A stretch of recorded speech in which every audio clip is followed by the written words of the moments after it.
ఉంది నీ పెళ్లి కదా, కష్టపడి ఇష్టపడి పెళ్లి చేసుకున్నావు. కానీ అబద్ధాలాడి నెత్తి మీదకి తెచ్చుకున్నావు. సారీ.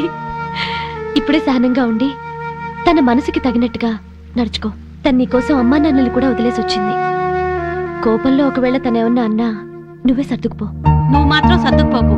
పెళ్ళైన కొత్తల్లో మా మొగుళ్ళని కంట్రోల్ చేసుకోలేకే ఇప్పుడు ఇలా కష్టపడుతున్నావు. అవును, ఆ వగలాడిని ఎవతనో బైక్ మీద ఎక్కించుకెళ్ళాడుగా, రాగానే అదేంటో కనుక్కో. మా చెల్లెల్లాంటి దానివని చెప్తున్నావు అమ్మా. జాగ్రత్త అమ్మా. ఉంటామే.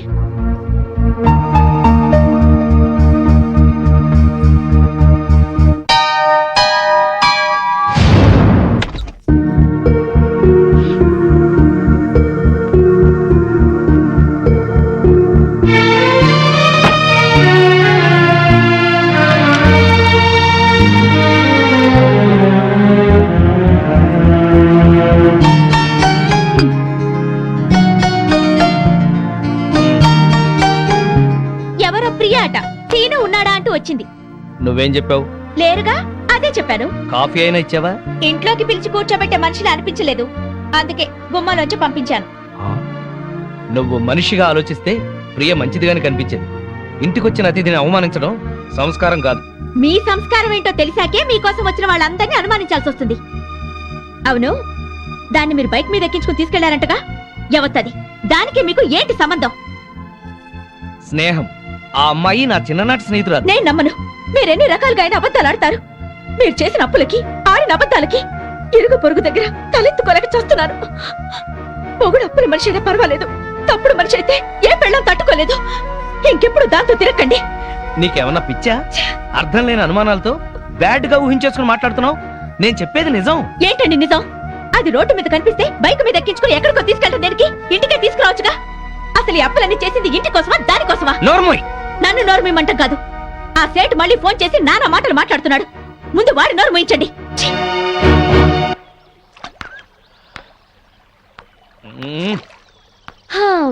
భూభారం మోస్తున్నట్టు అలా ఉన్నావేంటి సీను? మనసు బాగోలేదు. అయితే దానికి బాధపడాలా? నేను చాలా సీరియస్ గా ఉన్నాను, నువ్వు జోక్ లేకపోతే ఏంటి? మనసు బాగా లేకపోతే బాగు చేసుకోవాలి కానీ ఇలా మొహం డల్ గా పెట్టుకుని కూర్చోవాలా? నా వరకు నాకు మనసు బాగలేకపోవటం అంటూ ఉండదు. ఎందుకంటే దాన్ని ఎప్పుడు పనిలో పెడతాను. పనిలో పెట్టాలంటే ప్రస్తుతం నాకు పని లేదు. అయితే పని వెతుకునే పని పెట్టుకో. ఆ పని మీదే ఉన్నాను. గుడ్. అయితే నీ పని అవుతుందిలే. ఏం పని అవుతుందో, ఇంటికెళ్తే పని అవుతానే ఉంది. ఏ? బాగా ఫ్లరిష్ అయ్యే టైంలో బిజినెస్ దెబ్బతింది. దాంతో అప్పులయ్యాయి. మా ఆవిడ నన్ను పనికిమాలిన వాడిని అనుకుంటుంది. నన్ను నా అసిస్టెంట్లే మోసం చేశారు. లేకపోతే లాస్ట్ మంత్ మొత్తం తీర్చేసేవాడిని. మరి ఇప్పుడు ఏం చేయాలనుకుంటున్నావు? నేను చేయగలిగింది ఏదైనా సరే. మా కంపెనీలో జాబ్ ఇప్పిస్తే చేస్తావా? ఏంటి, నేను ఇప్పిస్తే చేయకూడదా? అబ్బే అదేం లేదు. ఎక్కడ పోయిందో అక్కడే సంపాదించాలి. నేను మళ్ళీ బిజినెస్ చేయాలనుకుంటున్నాను. మరి బిజినెస్ కి పెట్టుబడి ఎక్కడి నుంచి తెస్తావు?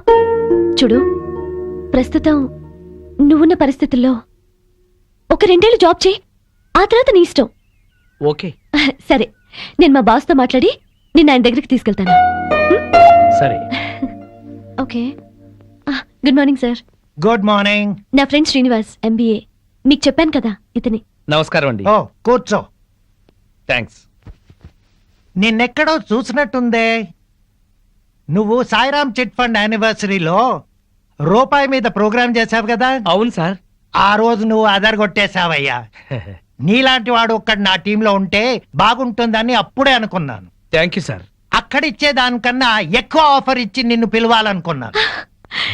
ఆఫీస్లో బయట నీ గురించి ఎంక్వైరీ చేశాను. పెద్ద ఫ్రాడ్ అని తెలిసింది.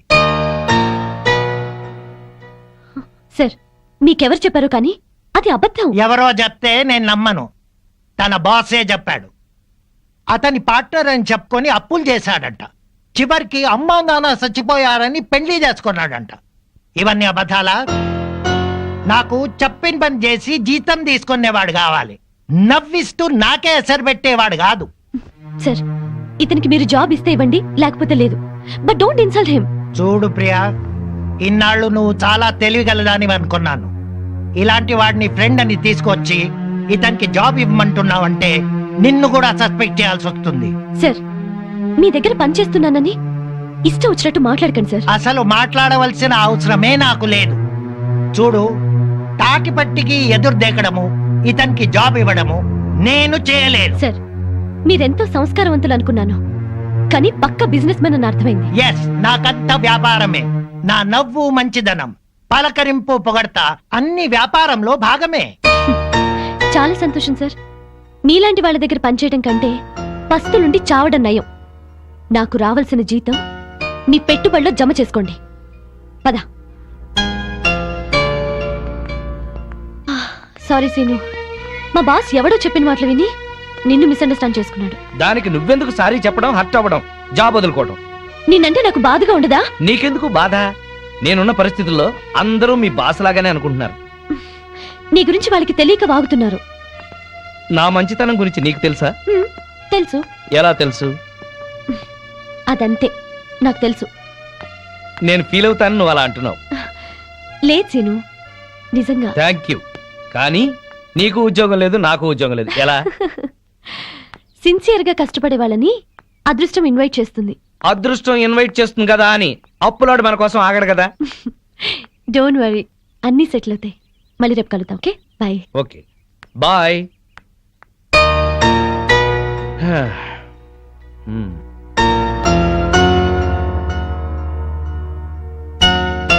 హాయ్ సీను, ఎంతసేపు అయింది వచ్చి? హాయ్, జస్ట్ ఇప్పుడే.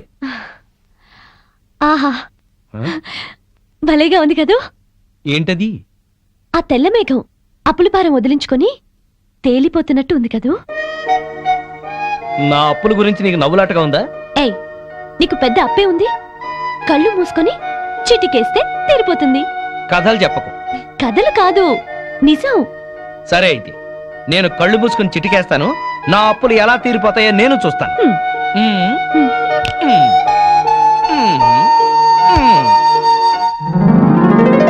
ఏంటిది? చిటికేసావుగా, చేతిలోకి వచ్చాయి. అప్పులు తీర్చే. ఎక్కడివి?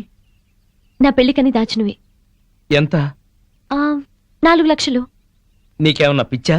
నీ పెళ్లికని దాచిన డబ్బు తీసుకొచ్చి నా అప్పులు తీర్చమంటావు? పిచ్చి కాదు, అభిమానం. తీసుకో. ఇప్పటికే వాడెవడో మా అమ్మా నాన్న చచ్చిపోయారని అబద్ధం చెప్తే నన్ను తిడుతున్నారు. మళ్ళీ ఇప్పుడు ఒక ఆడపిల్ల పెళ్లి డబ్బుతో అప్పులు తీర్చాననిపించుకోనా? అవన్నీ ఆలోచించుకో, తీసుకో. అదేం కుదరదు. ఇది నీ పెళ్లి కోసం దాచిన డబ్బు, ఇంటికి తీసుకెళ్ళు. సరే, నాకు నచ్చిన వాడిని తీసుకొచ్చి పెళ్లి చేయి. అప్పటి వరకు అప్పుగా తీసుకో. అచ్చంగా కాదు, అప్పుగా. Okay okay okay okay okay okay.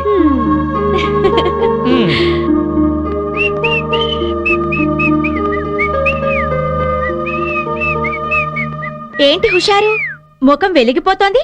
ఇవాళ నా లైఫ్ లో పెద్ద టర్నింగ్ పాయింట్. ఇంకో అబద్ధమా? నాకిదే పనే? మీకే తెలియాలి. నా గురించి ఇలాగైనా ఆలోచించేది? నన్ను పెళ్లి చేసుకోవడానికి మీరేం చెప్పారో తెలిసినప్పటి నుంచి మీ గురించి ఇలాగే ఆలోచించాల్సి వస్తుంది. ఎట్లాగో అన్ని బయటపడ్డాయి ఊరుకున్నాను కదా అని దాన్ని కూడా ఇంట్లోకి తీసుకొచ్చి సర్ది చెప్పాలనుకుంటున్నారు, అవునా? కాదు, ప్రియకి నా పరిస్థితి తెలిసి నాకు సహాయం చేసేందుకు ముందుకొచ్చింది. ఉహుం. ఇప్పుడు నాకు అవకాశం వచ్చింది. నా గురించి నానా మాటలు అన్న వాళ్ళకి నేనేంటో చెబుతాను. నువ్వే చూస్తావుగా. నేను పెళ్ళాం పిచ్చోనే గాని పిచ్చోని కాదు.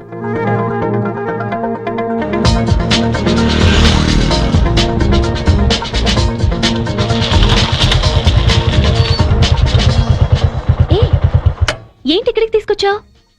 ఈ ల్యాండ్ అలా ఉంది. ఎందుకు? ఎందుకో తర్వాత చెప్తాను, ముందు ఎలా ఉందో చెప్పు. ఈ కనిపించే మొత్తమా? మొత్తం కాదు, ఇక్కడి నుంచి ఆ చెట్టు వరకు, చెట్టు దగ్గర నుంచి తాడి చెట్టు వరకు, తాడి చెట్టు నుంచి మళ్ళీ రోడ్డు దాకా స్క్వేర్ గా ఉంది. అయితే ఏంటి? ఆ స్క్వేరే బాగుందా? సీను, నీకేం కావాలో చెప్పు.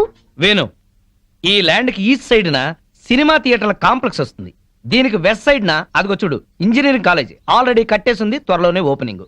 దీనికి నార్త్ సైడ్ న బ్రహ్మాండమైన క్లబ్ రాబోతుంది. ఇవన్నీ వచ్చేస్తే ఈ ల్యాండ్ వాల్యూ ఎంత పెరిగిపోతుందో చూసుకో. ఈ విషయం మనకెందుకు, అసలు విషయం చెప్పు. అదే చెబుతున్నాను. ఈ ల్యాండ్ నేను కొన్నాను, ప్లాట్లు వేస్తున్నాను.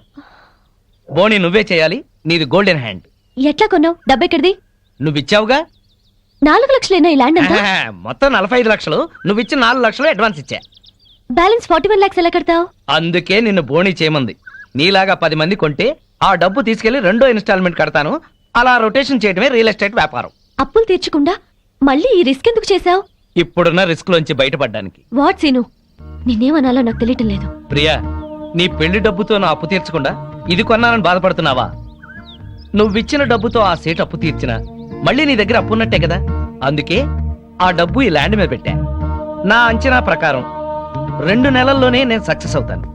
ఒకవేళ ఇంకోలా జరిగినా నువ్విచ్చిన డబ్బు నష్టపోయేదేం లేదు. ఈ ల్యాండ్ ఉంటుంది. ఇవాళ నేల మీద చెట్టును పెట్టినా కట్టడం కట్టినా పెరుగుతూనే ఉంటాయి. నా లాభాల్లో 50% నీకే ఇస్తాను. నో నో నో, లాభం ఎంతొచ్చినా నీకే. నీకు అప్పుగా ఇచ్చాను, పార్ట్నర్గా పెట్టుబడి పెట్టలేదు.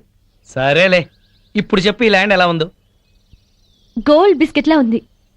All the best. Thank you very much. వెళదామా? మీ ఆయన బిజినెస్ చేయడం పైకి రావడం మాకు సంతోషమే. అలా అని నిన్ను పట్టించుకోపోవడమే బాగలేదు. క్యాంప్ కని దాన్ని తీసుకుని బెంగళూరు వెళ్ళడం ఏమిటి? వెళ్ళాడే అనుకో, పెళ్ళాం ఫోన్ చేస్తే స్విచ్ ఆఫ్ చేయడం ఏంటి? మా ఆయన చెప్తూనే ఉన్నాడు. దాన్ని వెంటేసుకుని పార్టీలకి డిన్నర్లకి తిరుగుతున్నట్ట. ఆయన మధ్యాహ్నం భోజనానికి కూడా రావట్లేదు. చూసావుగా? నీ అక్కలాంటి దాన్ని చెప్తున్నాను. మధ్యాహ్నం క్యారేజ్ తీసుకుని ఆఫీస్కి వెళ్ళు. నీ కళ్ళతో నువ్వే చూడొచ్చు.